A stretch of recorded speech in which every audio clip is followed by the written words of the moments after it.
Olá, Thaís. Obrigada por aceitar o convite do Quintal, por estar com a gente aqui hoje, no nosso primeiro podcast aqui do Quintal.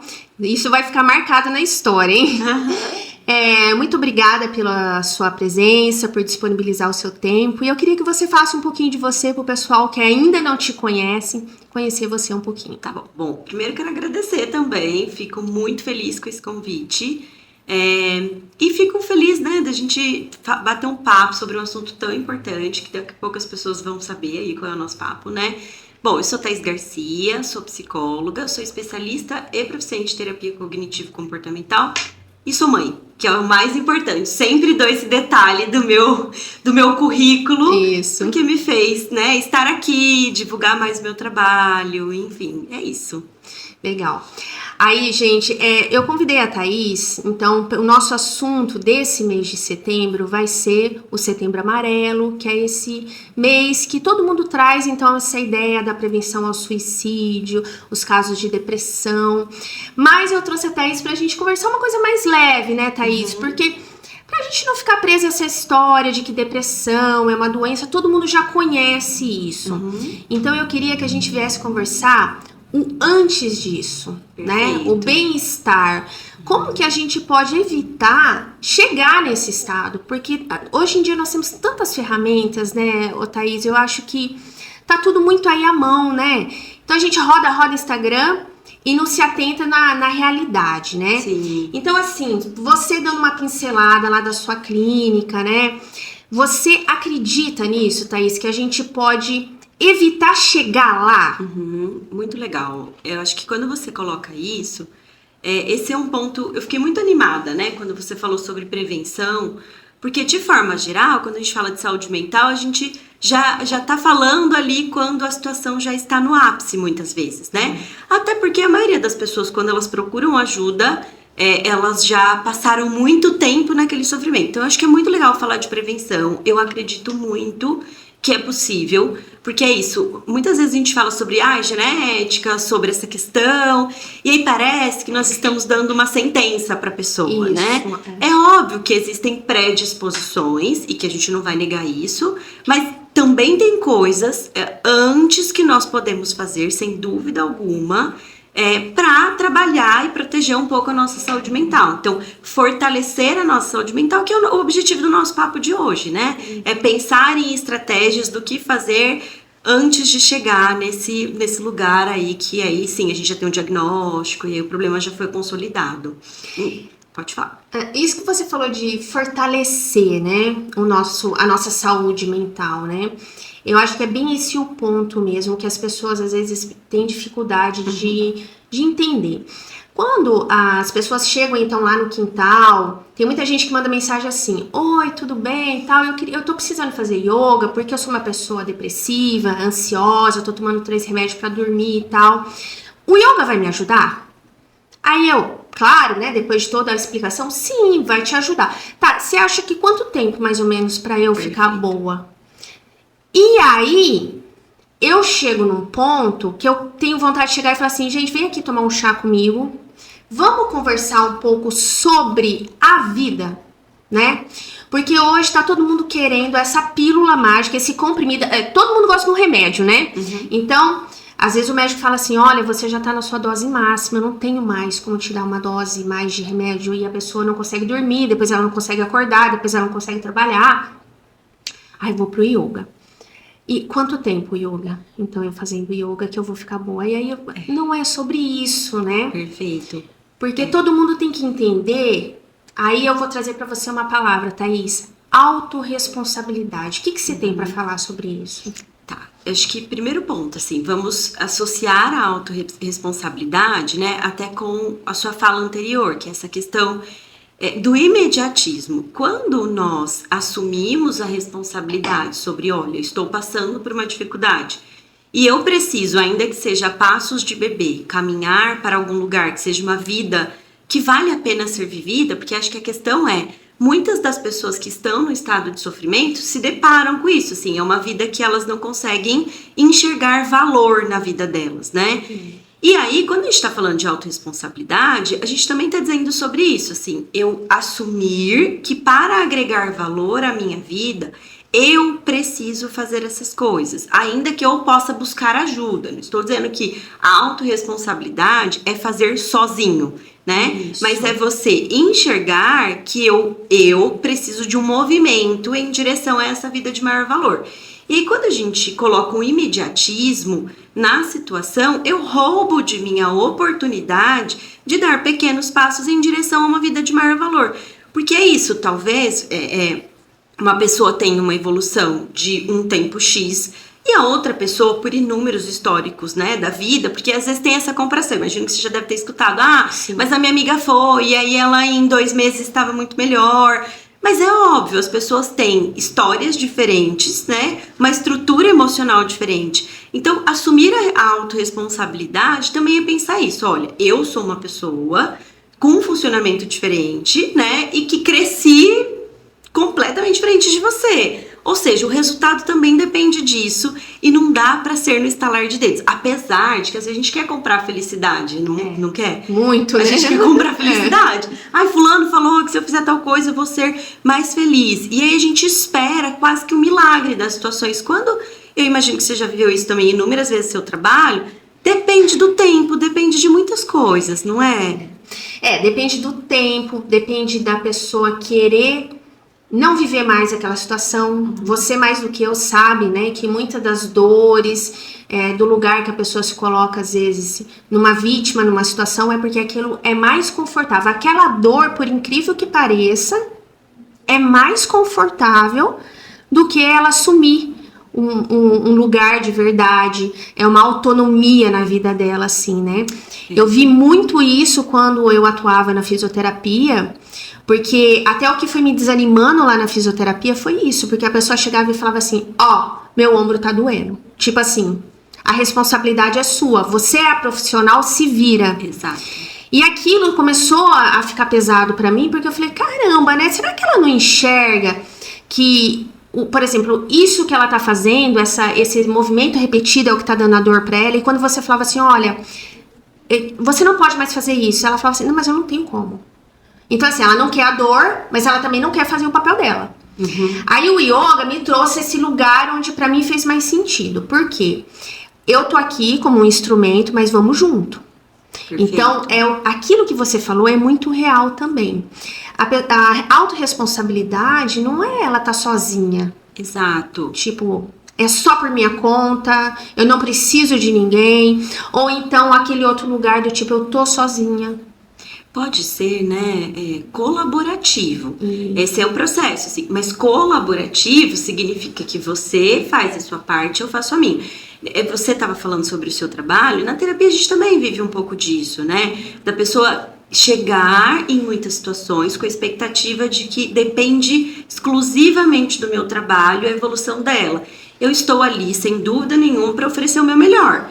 A questão é colaborativo? Você está fazendo a sua parcela nesse processo, assim como eu estou fazendo a minha? Porque, obviamente, se eu não fizer a minha, não tem evolução. Mas se aquela pessoa, enquanto, né, o paciente não fizer a parte dele, a gente não evolui. E aí eu posso injetar zilhões de estratégias naquela pessoa, assim como você, e a evolução não acontece, porque é colaborativo. Ou eu dou os meus 50 e você dá os seus 50, ou esse trabalho vai ficar manco, né? Eu tô estruturando uma mesa de uma perna só. E não dá pra ser, a gente chama isso de pilar. Ou esses 2 pilares, eles vão se completar, ou não vai acontecer evolução. Então, quando você fala da autorresponsabilidade, é isso, não é, segue sua vida, e aí se vira, né? Porque aí o problema é seu, não é isso. Mas é essa colaboração, que ou existe, ou é isso que você tá falando, olha, não pode mexer esse braço, porque senão você vai lesionar. Não, mas não dá, eu preciso mexer esse braço. Então eu preciso ter a consciência de que eu não vou conseguir fazer essa minha parte. E que aí talvez a minha evolução não vai acontecer ou vai demorar mais para acontecer. E no yoga, né, o pessoal vem então com isso, né? Então eu quero fazer aula. E tem muitos casos, viu, Thaís? Assim, então eu vou fazer aula de meditação, a de yoga 2 vezes na semana. Tipo assim, eu quero acelerar esse processo. Não, agora eu virei a chave, agora eu mudei. Agora eu vou me curar, agora eu vou. E aí, claro que não funciona, né? Porque aí ela faz um mês disso e vê que não mudou nada. Porque geralmente um mês é muito pouco, né? Pra você enxergar a mudança, e aí ela acaba desistindo.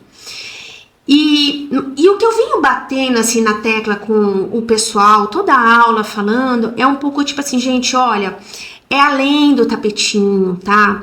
Aqui é um processo, nós temos algumas ferramentas, então o yoga você usa o seu corpo como ferramenta de autoconhecimento.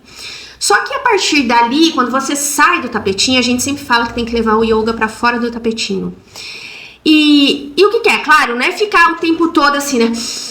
Ai, vou respirar aqui pra me acalmar. Não é isso. Eu acho que é você saber usar essas ferramentas que você conseguiu lá pra levar a vida normal, porque ali do tapetinho pra fora a vida é normal. A vida acontece, você levanta cedo, você tem que ir trabalhar, você tem que, né, leva o filho na escola, tem marido, tem casa, tem tudo mais. E aí, Thaís, vem uma outra frase pra mim, assim, uma palavra, né, na verdade, a palavra do antifrágil, né?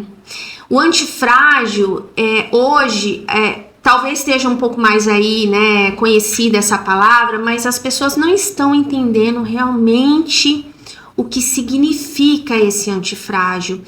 Quando a gente está lá numa postura de yoga, né, então, por exemplo, estamos lá na postura do guerreiro.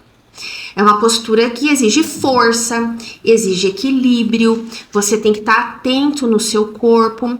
E ela é desafiadora, porque ela dói, né? Ela te alonga, ela exige de todo o seu corpo ali, o físico, o mental, inclusive o emocional, porque aquela persistência, eu quero estar aqui, né? E aí eu falo muito nas aulas dessa questão do antifrágil, é que o caos te fortalece.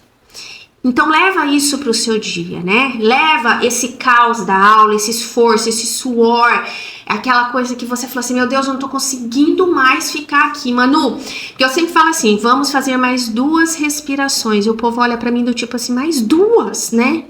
Não vou conseguir, né? Aí aquilo é o fortalecimento, igual a gente falou. Fortalecimento da sua mente, o treino do teu antifrágil. O que, Thaís, esse antifrágil, como que isso você entende esse antifrágil? Eu acho muito legal quando você fala sobre essa visão um pouco distorcida, né, sobre essas questões atualmente. Eu digo atualmente porque é isso, antes as pessoas nem falavam sobre isso, mas talvez antigamente a pessoa antifrágil era aquela que era muito durona e tudo mais.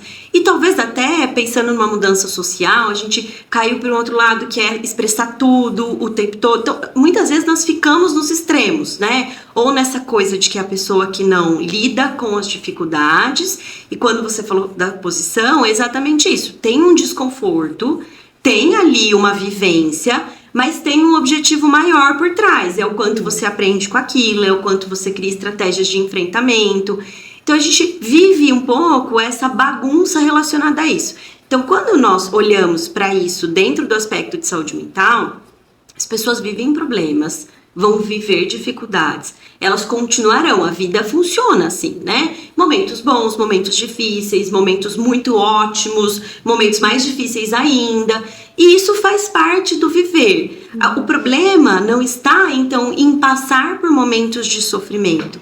O que nós buscamos no processo, né, de tratamento, e que é o que você está falando também em relação ao seu trabalho, é o quanto a gente enfrenta isso, é o como a gente se fortalece a partir dessas dificuldades.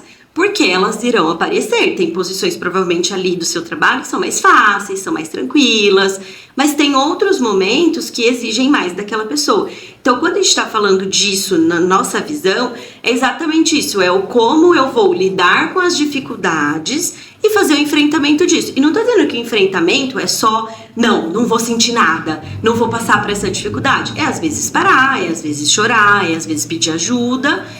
E então como é que eu vou me estruturar a minha vida a partir daquele problema? Então, é claro que no seu caso tem a ver com o exercício e para além disso, né, como a pessoa leva para a vida, e no nosso tem a ver com isso, assim, como é que essa pessoa está estruturando a vida dela, passando pelas dificuldades para que ela possa fazer enfrentamentos de outras situações no futuro. Acho que a gente casa muito bem as informações, né? Tanto, apesar de áreas diferentes, a gente tá falando de coisas muito parecidas. E você sabe que eu costumo falar que as pessoas têm uma impressão que a gente fala de leveza no mundo atual, né? Ai, vamos ter uma vida mais leve, uma vida mais paz, uma vida mais leve, uma vida mais... Mas o que é isso? Leveza é você arregaçar as mangas também. Leveza não é você se tornar, né, um ser de luz ali que não tem nenhum problema, uma pessoa que fica o tempo todo fazendo isso. Não, você vai viver problemas, mas é o como eu faço o enfrentamento de tudo isso. Eu acredito que faz sentido pra você também, né? E até isso que você falou de leveza, Thaís. Outro dia uma pessoa chegou pra mim e falou assim: ai, mano, eu adoro ouvir sua voz, você é tão calma, né? E eu acho tão engraçado quando alguém fala isso pra mim, porque eu não sou uma pessoa calma. Eu falo que eu sou hoje uma pessoa controlada, né? Sem remédio, tá? Sem remédio, só com chazinho aqui, mais controlado. Hoje eu aprendi até outra coisa que a gente traz muito no yoga, a questão da assertividade, emocional principalmente. Mas isso reflete na assertividade das ações, né? Das palavras e tudo mais. Então, o que as pessoas têm que entender... Porque muita gente fala assim: ah, mas não vou fazer yoga não, sabe porque é muito parado. Ai, aquela coisa parada. Não é. Quando você tá lá numa postura, e isso já aconteceu várias vezes, uma postura até desafiadora, e o aluno consegue fazer. Dentro do que o corpo dele tem para oferecer, às vezes não é, e muitas vezes não é aquela postura do Instagram, tá? Que a perna tá aqui na cabeça, aquela coisa, mas é o que cabe no corpo dele. E ele se sente, então, confiante. Ele viu e falou: não, eu sou capaz de fazer. Nossa, eu nunca imaginei que meu corpo ia chegar aqui. Eu nunca imaginei que eu ia conseguir ficar tanto tempo equilibrado nessa postura. Então, nós estamos fortalecendo a nossa mente, a nossa autoconfiança, nos sentindo seguros, confortáveis em nós mesmos, certo? E aí, por que eu tô falando isso? Porque aí, quando a gente vai pra vida... A gente tá aqui, ok, hoje tudo bem, eu sou mais calma, né? Eu tô mais assim, como é que fala? Ouvindo mais, observando mais, pra depois eu agir. Eu tô tentando, é aquilo que a gente fala, ao invés de reagir, eu tô tentando agir mais, tá? Mas tem horas que eu busco aquela força que sempre teve. Eu sempre fui uma pessoa muito passional, uma pessoa muito de me entregar 100% nas coisas. Hoje eu tô mais... às vezes o pessoal fala assim: ai, cadê aquele, né? Aquela coisa, aquela impulsividade que tem dentro de você. Tá aqui. Só que hoje eu sei a hora de usar. Então, se eu preciso... Por exemplo, agora a gente teve lá o lançamento das aulas online. Eu peguei toda essa minha impulsividade, essa energia que tem dentro de mim e coloquei lá. Porque lá eu precisava fazer acontecer, lá eu precisava de ação, lá eu precisava dessa força. Mas durante o dia, os outros dias, se tá tudo bem, eu vou tudo bem. E também sei ser uma mãe muito leoa também, né? Aquela coisa. Então assim, hoje sou uma mãe mais calma, mas quando eu preciso agir, você tá ali. Então eu acho que essa questão da assertividade... que a pessoa às vezes olha pra mim, principalmente, e até pra você também transparece.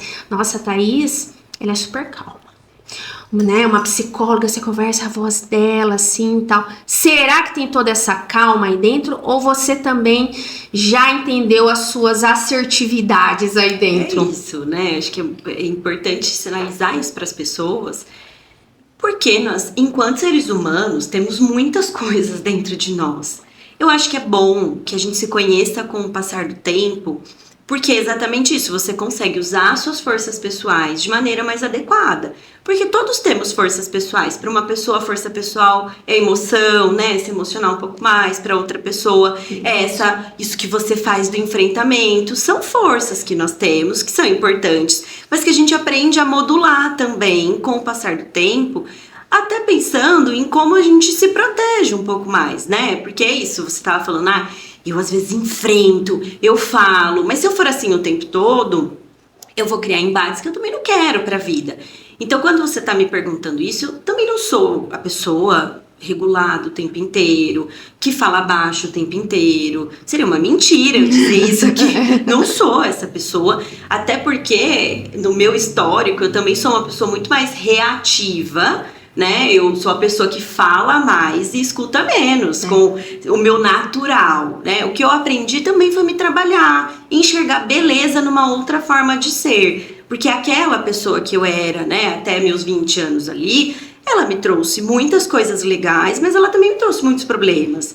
E aí, quando eu entendi que eu não queria ser aquela pessoa o tempo todo, eu trabalhei com a prevenção. Exatamente isso. Eu fiquei olhando e falei, tá, isso aqui tá me causando mais dificuldades do que coisas positivas. É uma força, é uma característica. De vez em quando ela aparece, em muitos momentos ela é útil, em outros momentos ela aparece de um jeito não tão útil assim, né? Mas é isso, ela tá ali, ela faz parte de quem eu sou. Eu só aprendi a moldar melhor essa característica. Muitas vezes eu escuto, principalmente, ai, você é tão meiga. Eu não sou meiga, eu sou um trator. Eu sou a pessoa que fala alto, que ri alto, que bate na mesa, digamos assim, né? Eu sou a pessoa que fala com as mãos. E tem coisa que eu ainda permaneço, e tem coisa que eu fui aprendendo a moldar. E não porque, às vezes, a pessoa me pergunta, mas aí você deixou de ser você. Eu acho que eu posso ser muitas versões. Se elas estão me fazendo bem, se eu aprendi a colocar isso de uma forma mais assertiva na minha vida, poxa, tudo bem, que bom que eu aprendi a mudar, né? Porque eu acho que o problema tá em quando a gente passa uma vida inteira sendo a mesma pessoa em todas as versões. Porque às vezes a gente olha para algumas pessoas e fala, nossa, poxa, que falta de oportunidade de mudar, né? E isso é também prevenção. Quando você aceita que você pode mudar e que isso pode trazer muitos benefícios, não é porque você deixou de ser você, você pode adequar a momentos da vida diferente. Eu acho que isso faz sentido pra você também. E daí você falou aí num ponto, até você falou que até os seus 20 anos, parabéns. Se você foi assim até os seus 20 anos, eu fui até semana passada, assim. Não é, né? Aí a gente chega no ponto, então, que eu queria chegar aqui nesse bate-papo nosso. Hoje se fala muito de autoconhecimento. E aí essa palavra, às vezes, ela vem com um peso. Porque eu estou no meu processo de autoconhecimento. Estou fazendo uma mentoria para alcançar o meu autoconhecimento. Manu, desculpa interromper. Só falar um pouquinho mais próximo do microfone. Tá. Você está vindo um pouquinho mais para ela. Então, do microfone. Eu retomo isso aí que eu tô falando? Sim. Por favor. Nem sei de onde eu parei pra falar. Você estava falando do autoconhecimento. Então, aí a gente entra, então, nessa palavra que tem um certo peso hoje em dia, né? Que é o autoconhecimento. Então, tem um monte de mentoria que é vendida na internet, um monte de guru falando de processos de autoconhecimento. Vamos fazer esse retiro, essa vivência, essa imersão, né? Mas o autoconhecimento, ele é um processo que, pra mim, ele é natural. Quando a pessoa tá disposta a isso. Aí a gente volta lá no início da nossa conversa. Quando a pessoa tá disposta a usar das ferramentas, das possibilidades que se apresentam para ela, ela começa naturalmente o processo de autoconhecimento dela. E aí esse processo de autoconhecimento vai levar a gente para isso, para assertividade emocional, para a gente deixar de ser tão reativa, né? De repente a gente ter uma facilidade diante do caos, então nos tornarmos então antifrágeis diante das situações e fortalecer a nossa saúde mental, tudo que a gente falou. Então eu sempre tento levar para os alunos que o yoga é uma das ferramentas de autoconhecimento que ela pode usar, né? Assim como a terapia, assim como tantas coisas possíveis. Essa questão do autoconhecimento, para todo mundo às vezes é muito pesado, porque ainda quer o quê? Aquela velocidade, né? E eu imagino lá na terapia, né, Thaís? Que o pessoal deve chegar... Você sabe que é legal quando você pontua essa questão do autoconhecimento, porque é isso, assim. Eu acho que também virou uma forma de comércio, né? A gente vender regulação emocional e autoconhecimento. Parece que a gente abre uma gaveta e compra isso. Assim como a gente não compra felicidade, a gente também não compra isso. E a gente precisa entender que é um processo. É um processo mesmo, né? Você vai descobrindo coisas com a vida, até porque, às vezes, a gente tava falando dos 20 anos, tem coisas que eu adorava muito, que faziam muito parte de quem eu era aos 20, e que hoje, né, aos 36, já não tem mais a ver com a minha vida. E tudo bem, não é que eu não me conhecia antes, eu era uma versão diferente do que eu sou. O que eu quero dizer, assim, quando você estava falando que as pessoas ficam muito desesperadas, né, buscando autoconhecimento e causa sofrimento, porque parece que nós precisamos ter uma certeza absoluta.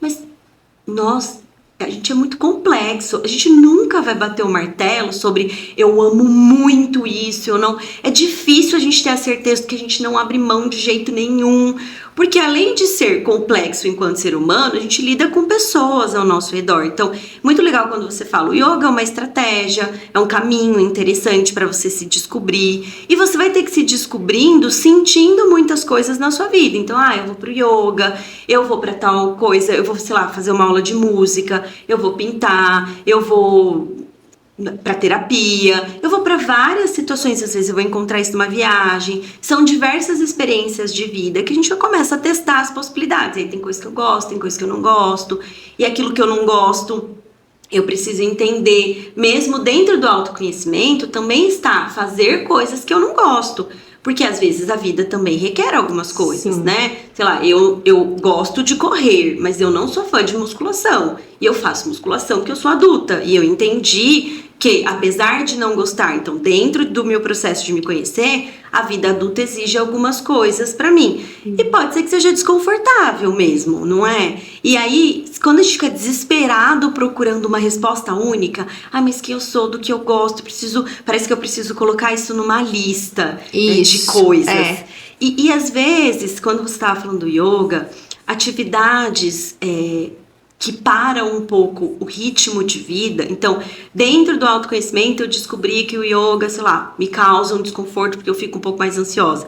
Mas as expectativas sociais seriam de que eu fosse lá comprar uma regulação emocional, né? Digamos assim, eu fiz algumas aulas e eu saio de lá super regulada, falando baixo, sendo mais zen. Isso. E às vezes eu vou para uma dessas atividades e eu descubro dentro do autoconhecimento, daquilo que eu vou experimentando na minha vida, que às vezes eu fico um pouco mais ansiosa, mas a questão não é a ansiedade ruim, é porque até eu aprender o que é acalmar a minha mente num ambiente que não tá me dando velocidade, eu vou precisar, então, também me descobrir e tolerar o mal-estar do que é passar por aquilo. Então, quando a gente tá falando de autoconhecimento, acho que ele tem muitos braços, né? E é difícil você resumir em 2 meses de um curso, ou leia uma livro. mentoria. Eu acho que isso podem ser ajudas, né?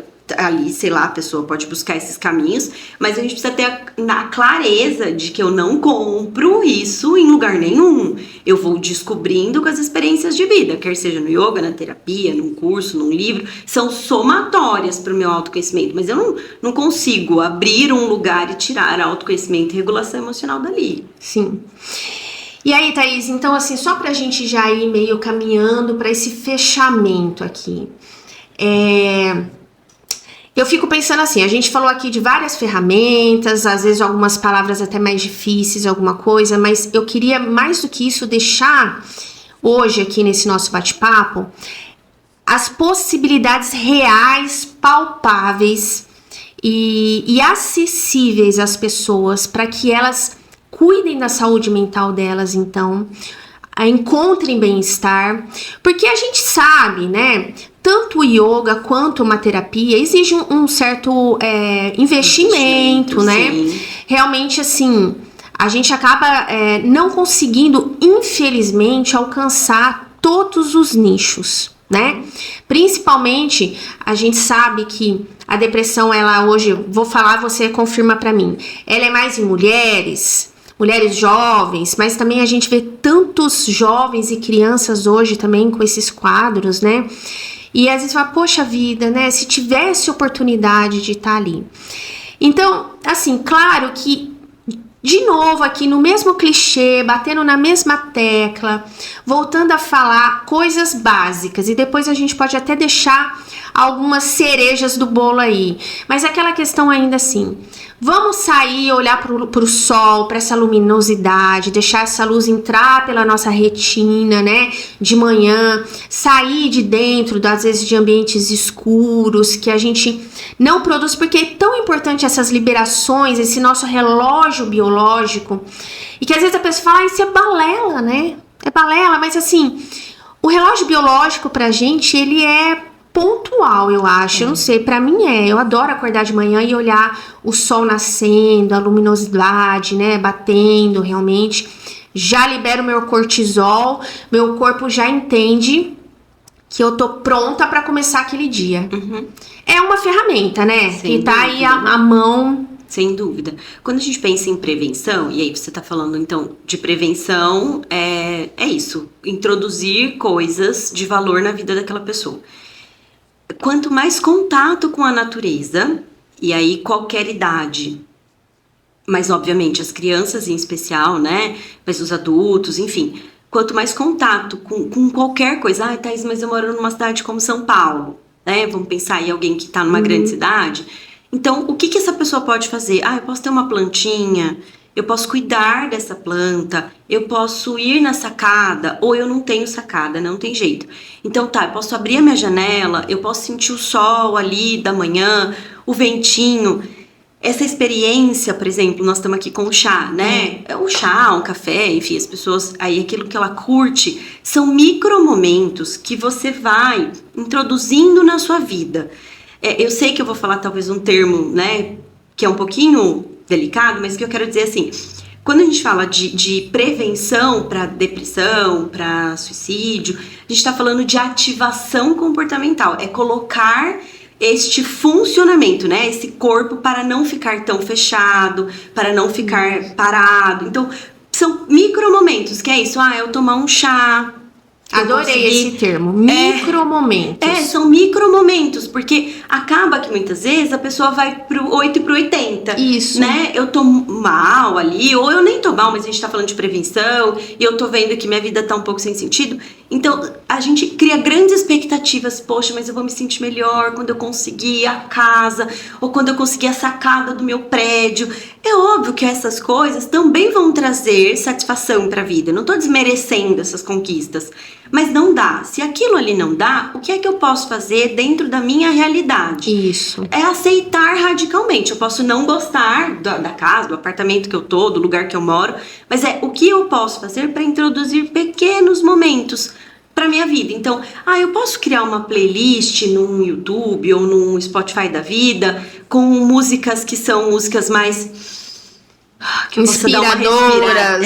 Isso, que eu possa dar uma respirada. Eu escuto 5 minutos disso. Thaís, é só 5 minutos que eu tenho. Fechou. Eu posso acender uma vela com um cheirinho legal. E aí essa vela eu paro ali para fazer umas 5 respirações também. Eu posso tomar um chá? Posso tomar um chá.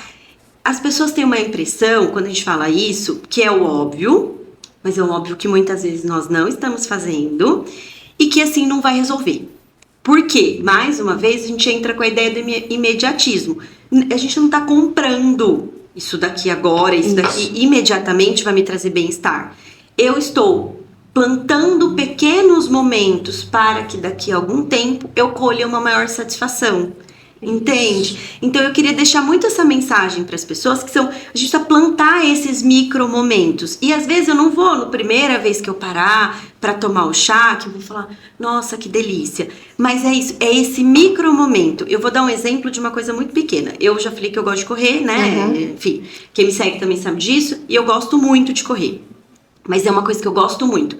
Mas o que eu já faço? Eu tenho uma música que eu sempre escuto, porque ela me emociona muito, e eu escuto essa música correndo.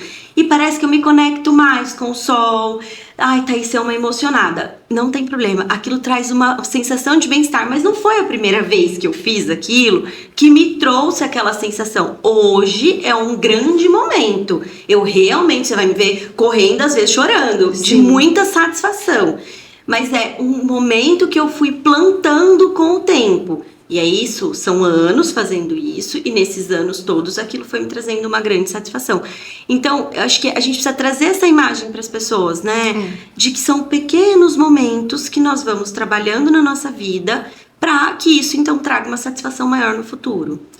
Você, então, como a gente começou falando sobre prevenção, eu adorei esse termo que você trouxe. Micromomentos. Então, hoje também a gente tá, como o Instagram, principalmente, as redes sociais, traz muito essa, como é que fala assim, né? Essa dopamina em exagero pra gente, então a gente quer sempre ficar nesse nível alto de dopamina. E aí, quando não tem, a gente fica no nível de dependência. Cadê, né? Um vício, realmente. E você trouxe isso, nossa, eu vou até adotar isso para minhas aulas, viu, Thaís? Adorei.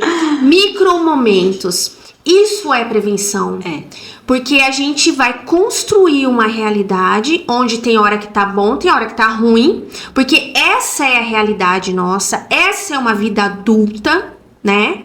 Eu gosto muito quando você fala isso, eu sou uma adulta, porque aí eu lembro que eu também sou uma adulta. Eu também preciso me lembrar. Eu também preciso me lembrar disso, né? Porque a gente tem os nossos mimimis, né?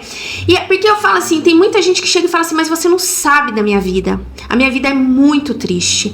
Porque eu passei por isso, passei por aquilo, tal, mas eu também não sei da sua vida particular e íntima, porque eu entendo muito, Thaís, que às vezes um pisão no pé gera uma dor em mim e gera outra em você. Porque o pisão do pé, ele vem junto com a experiência. Você já levou um pisão no pé? Quem foi que pisou no seu pé? Como você se sentiu? A pessoa te acolheu, não te acolheu? Ou é a primeira vez que você tá levando pisão no pé? Então são tantos pormenores para descrever uma situação, e as pessoas querem que aquela situação dela seja maior do que de todo mundo, né? Então, eu acho que o que a gente tem que deixar aqui, a frase, eu gostei da frase, para esse podcast vai ficar criar micromomentos. Vamos, a partir de hoje, então, criar micromomentos, construir a nossa realidade, tomar posse, né, Thaís, do que a gente quer viver de verdade. Porque, assim, a todo momento a gente tá bombardeado por micromomentos ruins.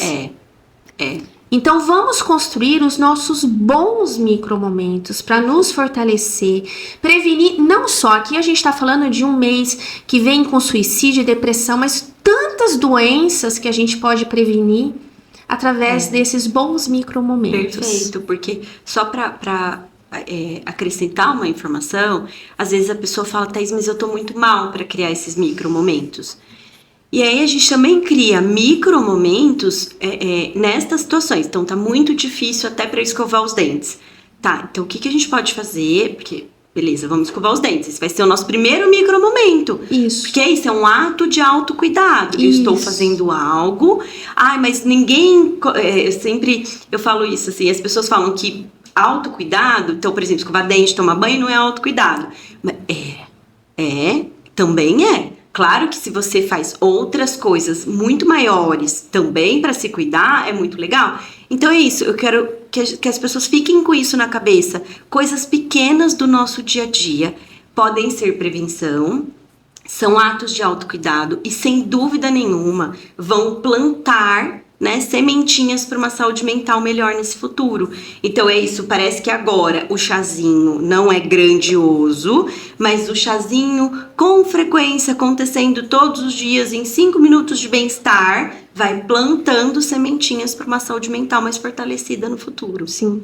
Um bate-papo. É isso, né? Um bate-papo. Trocar ideia, contar um pouco da sua dor, tudo isso. Perfeito. Thaís, eu queria agradecer muitíssimo por você ter vindo até aqui, bater esse papo com a gente, trazer informação. Eu acho que as pessoas vão conseguir entender que não precisa realmente de 80. A gente começa aqui para construir, então, essa vida, essa saúde, o bem-estar. E eu queria que você falasse um pouco as pessoas que quiserem conhecer o seu trabalho, te seguir, como que podem te achar por aí. Então tá bom. Bom, no Instagram eu tô... a minha parceira lá do meu podcast fala que meu Instagram é muito difícil, mas é assim, né? Então é @psicóloga Thaís com TH Garcia. E aí pode me mandar mensagem lá, pode me procurar. Lá no Instagram tem o telefone do meu consultório também, se alguém precisar. Então, eu acho que o Instagram é uma forma mais fácil ali de contato, né? Então, se alguém precisar, pode mandar mensagem. E você faz também um trabalho de mães, né? Só para falar um pouquinho aí pro pessoal. Nós temos um podcast no Spotify que chama Mães em Construção. E aí lá tem vários episódios que eu julgo interessantes. São né? bem interessantes. São bem interessantes. E é um apoio mesmo para as mães. A gente fala de dificuldades, fala de saúde mental materna, mas fala de dia a dia também. A gente fala de um monte de coisa. Tá certo, então. Obrigada, Thaís, mais uma vez. Foi ótimo. E vamos ficar com essa palavra: construir bons micromomentos. Obrigada. Até mais. Até mais. Ok. Tudo bem?